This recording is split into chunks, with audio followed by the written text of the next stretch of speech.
자, 중국 증시 흐름 점검해보면서 투자 전략 세워보는 굿모닝 차이나 TV 시간입니다. SK증권 경기 PIB센터 강태석 차장 나오셨습니다. 어서 오세요. 예, 안녕하세요. 네, 안녕하세요. 자, 안 그래도 이게 계속 좀 언급이 되고 있어서 이 내용을 좀 먼저 보고 싶은데, 마윈 회장이 엔트그룹 상장이 좀 지연된 이후에 일부를 국가에 헌납해서 일부를 국유화하겠다라고 이야기를 했습니다. 그 다음에 좀 어떤 이야기들이 또 최근에 나오고 있어요? 이제 며칠 전 월스트리트 저널에서 이제 나온 뉴스인데요.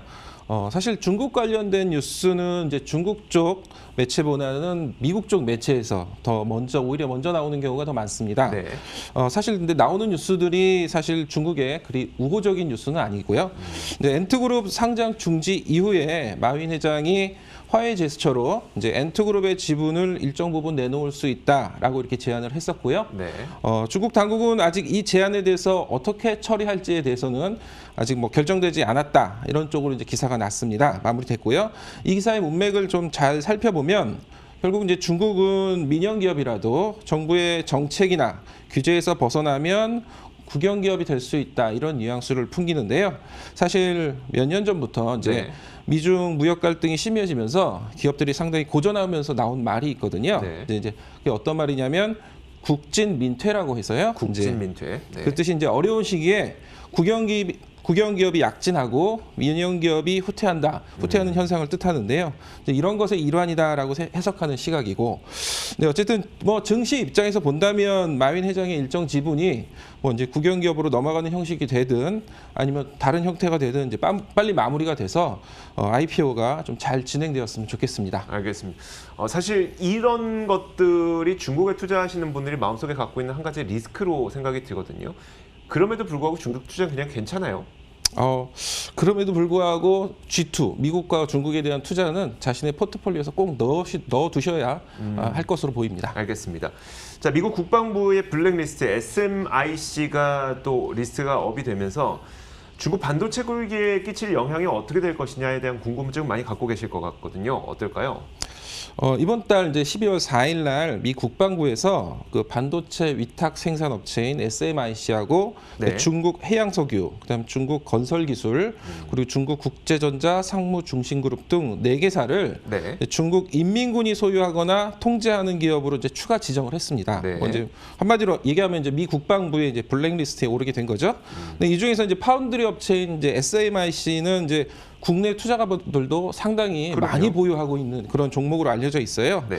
근데 이제 구체적으로 홍콩 거래소에 상장된 SMIC가 12월 4일 날 이제 당일날 이제 홍콩 거래소에 공시를 한 내용이 있어요. 네. 그 내용을 잠깐 이제 번역을 해보면 2020년 12월 4일부로 SMIC가 중국 인민군에 관련된 기업 리스트에 오르게 되었다고 미 국방부가 발표했다. 네. SMIC가 이에 해당되어서 미국인들은 관련 회사의 주식과 주식 연계 파생 상품의 투자가 제한이 있을 것이다. 네. 모든 미국인들은 12월 4일부터 60일간 해당 회사의 주식 매입이 금지되고 최종 1년 후에는 모든 거래도 제한이 됩니다. 네. 하지만 이후에 회사의 주요 영업은 큰 변동이 없습니다. 이렇게 나온 공시를 확인해 보실 수 있어요. 네. 그래서 단순히 이제 미국 투자만 불과한 게 아니라 이후에도 이제 순차적으로 지수를 산출하는 S&P라든지 다우지수라든지 나스닥이라든지 MSCI 등도 이에 맞춰서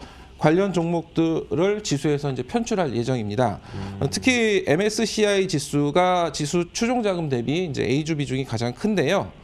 MSCI 해당 종목들을 지수를 편출을 한다면 그 MSCI 이제 이머징 마켓 지수에서 상해 A주가 한 6개 정도, 그리고 홍콩 H주가 한 4개 정도고요. 퍼센트로는 한 0.08%포인트, 0.2%포인트 정도 줄어들 것으로 전문가들은 예측하고 있습니다. 금액으로는 중국 본토하고 홍콩 증시에서 위안화로 이제 89억 위안, 그리고 207억 위안으로 합쳐서 한 296억 위안 정도의 자금이 유출될 것으로 예상이 되고요. 그래서 사실 12월 달에 중국 증시하고 홍콩 증시가 이제 상대적으로 조금 상승세가 약했었던 이유이기도 합니다. 네, 알겠습니다. 그런 이슈까지 저희가 좀 짚어봤고요. 요즘에 이제 중국 시장에 투자하시는 분들이 중국의 경제 정책이 쌍순환 전략이다라고 해서 여기에 관심을 많이 갖고 계시거든요. 이 쌍순환 전략이 어떤 전략인지 좀 소개해 주세요. 예. 계속 그 중국 정부 정책에 대해서 말씀을 드리고 있는데요. 네. 이제 이것의 연장선상에서 투자의 아이디어를 찾아보시는 것이 좋을 것 같고요. 올해 이제 시진핑 국가주석이 경제 정책에 관해서 가장 언급을 많이 한 게 이제 쌍순환이라는 단어예요. 찾아보시면 올해 5월 중국 공산당 중앙정치국 상무위원회 자리에서 처음 언급을 했고요. 네. 그 이후에 이제 여러 번 언급을 했습니다. 그래서 5월에 뭐 정치협상회의, 7월에는 기업 자담회, 8월에는 정치국 상무위원회, 그리고 이제 경제사회 전문가 자담회 등 매번 경제 정책을 그런 발표하는 자리에서 반복적으로 언급되고 있는데요. 그만큼 이제 정부의 최우선 과제니까 이제 자주 언급되는 거라고 볼 수 있겠습니다. 네. 그러면 이 이제 쌍순환, 이제 영어로는 이제 듀얼 서큘레이션이라고 하는데 이게 어떤 의미냐면 말 그대로 이제 두 개의 순환을 의미하고요. 각각이 국제 대순환하고 국내 대순환을 의미합니다. 그래서 국제 대순환이라는 거는 수출 중심의 국제 시장을 뜻하고요. 네. 국내 대순환은 내수 중심으로 하는 국내 시장이다 이렇게 이해하시면 되는데 사실 뭐 수출도 잘하고 내수도 활성화시키자라는 건데 사실 지극히 당연한 말이잖아요. 그리고 항상 해왔던 얘기랑 별반 다를 바가 없이 그냥 이름만 바꾼 것 같은 느낌. 그렇죠. 근데 여기서 방점은 이제 국내 대순환을 국제 대순환 정도로 키우자가 핵심입니다. 그래서 우리식으로 말하자면 이제 내수 활성화를 하자라는 네네. 이런 말이고요. 근데 내수 활성화를 강조하는 이유를 조금 아시려면 지금까지 중국 경제의 성장 스토리를 좀 아셔야 됩니다. 그래서 간단하게 말씀드리면 네. 중국의 이제 경제 성장 모델이 세계 공장 역할을 하면서 이제 수출 중심이었는데 이걸 좀 교과서적으로 설명을 하면 GDP라고 있잖아요. 네. 국내 총생산. 이 GDP를 구성하는 요소가 소비, 투자, 정부 지출, 순수출이란 말이에요. 근데 네. 이렇게 네 가지 요소가 있는데 여기서 과거 중국은 이제 투자하고 수출 비중이 과도하게 컸습니다. 네네. 그래서 2010년도 초반까지만 해도 한때 이제 GDP가 GDP에서 투자가 차지하는 비율이 한 50%가 넘었었고요. 네. 그리고 이제 수출이 한 30%까지 차지했으니까 투자하고 수출을 합쳐서 한 70%, 중국 GDP의 한 70에서 한 80%까지 차지했는데 이걸로 이제 말로 풀었으면 세계의 자금이 중국으로 들어와서 공장을 짓고 그 공장에서 나온 제품을 전 세계에 수출한다. 이렇게 풀었을 수가 있습니다. 네. 그나마 이제 한 2018년도 정도 데이터를 보면 소비가 한 40%대까지 올라왔었어요. 이제 많이 올라와 있다고 하지만 여전히 내수는 이제 그 중국의 위상에 맞지 않는다라고 중국 정부는 인식을 하고 있습니다. 그래서 이제 내수 활성화의 방점을 찍은 게 쌍순환이고요. 이 쌍순환의 핵심 내용이 어떤 거냐면 소비 활성화와 투자 효율화를 통한 내수 시장을 확대하고 네. 그다음에 첨단 기술 자립에 주력하고 시장 개방도 확대한다. 근데 여기서 핵심 키워드가 세 개입니다. 내수 활성화, 그리고 기술 고도화, 그리고 이제 시장 개방 이 세 가지거든요. 그래서 이제 내수 활성화는 관광이나 의료 등 이제 서비스업을 육성하고 네. 그다음에 이제 5G나 AI 등 또 이제 신인프라 투자, 그 이제 도로나 항만 등 구인프라 투자를 늘린다는데요. 네. 옛날에 저번에 말씀드린 이제 중국 면세나 3일 중공업 등에 대한 투자가 이런 투자 아이디어에서 이제 볼 수 있고요. 그다음에 기술 고도화는 핵심 장비나 부품의 네. 국산화를 높이고 국유 기업이나 한계 기업 등의 구조조정도 병행하겠다인데요. 아까 말씀드린 SMIC가 올해 7월에 상해 증시에서 한 75억 달러 자금을 조달했어요. 네. 우리 돈으로 하면 한 8조 원 정도 되죠. 네.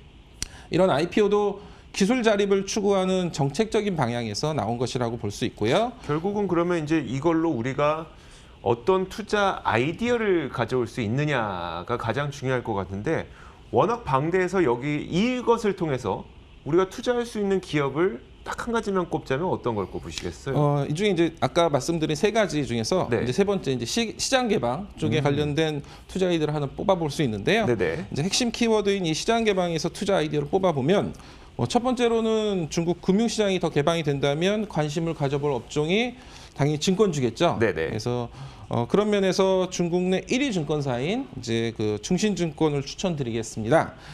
중신증권은 자기 자본금이 한 30조 원에 육박하는 국내 네네. 중국 내 1위 증권사고요. 그다음에 앞으로 이제 상해 커창판 IPO 활성화 등과 더불어 업계 최고의 투자은행의 역량을 보유한 증권사입니다. 뭐 실적 측면에서도 2020년 예측 ROE가 9.5%고 PER이 한 19배에서 20배 정도 가격에서 거래되고 있고요. 그다음 올해 중국 증시 제도 측면에서 보면은 뭐 증권, 선물, 보험사들의 이제 네네. 외국 자본, 네. 지분 제한 규정이 이제 완전히 철폐됐습니다. 그래서 네. 수급적인 면에서도 상당히 플러스가 될 것으로 보이고요. 올 7월달에 커창판 관련 뉴스로 한때 이제 34위안까지 올랐다가 현재는 한 28에서 한 30위안 정도 박스권 장세를 유지하고 있기 때문에 내년 장세를 예상하고 한 선취매를 가져보실 것도 좋을 것 같습니다. 네, 알겠습니다. 자, 이렇게 SK증권 경기 PIB센터 강태석 차장과 함께 이야기를 나눠봤습니다. 말씀 고맙습니다. 감사합니다.